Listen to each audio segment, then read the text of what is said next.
Have you ever wondered what you would do if God knocked on your door? Would you recognize him? Would you welcome him into your home? Or would you simply walk away believing he was just another stranger? Most of us imagine that if God ever appeared, it would be in a flash of light, surrounded by miracles and glory. But what if his greatest miracles came disguised as ordinary people? Someone who's hungry, someone who's lonely, or someone silently asking for help. Today's story is one of the most powerful and unforgettable short stories ever written. Penned by the legendary Russian author Leo Tolstoy, it has inspired millions of readers around the world for generations. This isn't just a story about faith. It's a story about kindness, compassion, and the surprising places where we can find the presence of God. So, grab a cup of coffee, sit back, and let this timeless tale remind you that sometimes the smallest acts of love can have the greatest meaning. This is Where Love Is, There God Is Also. What if God came to visit you today? Would you recognize him? Or would you walk right past him without even knowing? This is the powerful question at the heart of Where Love Is, There God Is Also, a timeless short story by Leo Tolstoy. Even though it was written more than a century ago, its message is just as meaningful today. Let's begin. Martin of Dietz was an old shoemaker who lived alone in a small basement workshop. Years earlier he had lost his wife, and one by one his children had also passed away.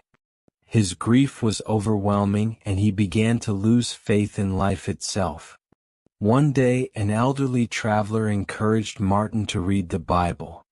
As he did, something began to change. The words filled his heart with hope, peace, and a renewed sense of purpose.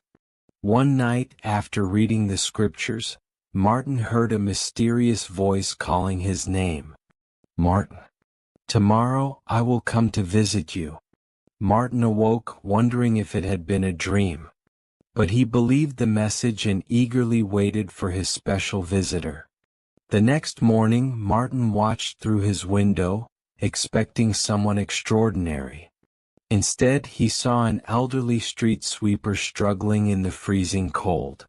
Feeling compassion, Martin invited him inside for a warm cup of tea. They talked for a while, and the old man left feeling refreshed and grateful. Later that day, Martin noticed a young mother carrying a baby. She looked exhausted, hungry, and shivering from the cold. Martin welcomed her into his home, gave her food, warmed the baby, and even offered clothing to help protect the child from the harsh weather. As evening approached, Martin witnessed a young boy stealing an apple from an elderly fruit seller. The woman grabbed the boy angrily and threatened to take him to the police. Martin stepped outside, calmed both of them, paid for the apple himself, and encouraged the boy to apologize. The elderly woman forgave him, and the two walked away together in peace. As night fell, Martin felt disappointed. No one special came, he thought. Where was the visitor I was promised? Then, in the quiet of his room, he seemed to hear the same voice again. One by one, the people he had helped that day appeared in his memory. The old man, the young mother and her baby, the little boy in the fruit cellar. Then the voice gently said, "I was hungry and you fed me. I was cold and you clothed me. Whatever you did for the least of these, you did for me."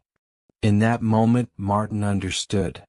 God had come to him, not in a dramatic miracle, but through ordinary people who needed kindness. Tolstoy reminds us that love is more than a feeling. Love is action. It's choosing kindness when it's inconvenient. It's helping someone without expecting anything in return. It's seeing the humanity in every person we meet. The title says it all. Where love is, there God is also. Whether you're religious or not, this story carries a universal message. Every act of compassion makes the world a little brighter. Every moment of forgiveness changes someone's life.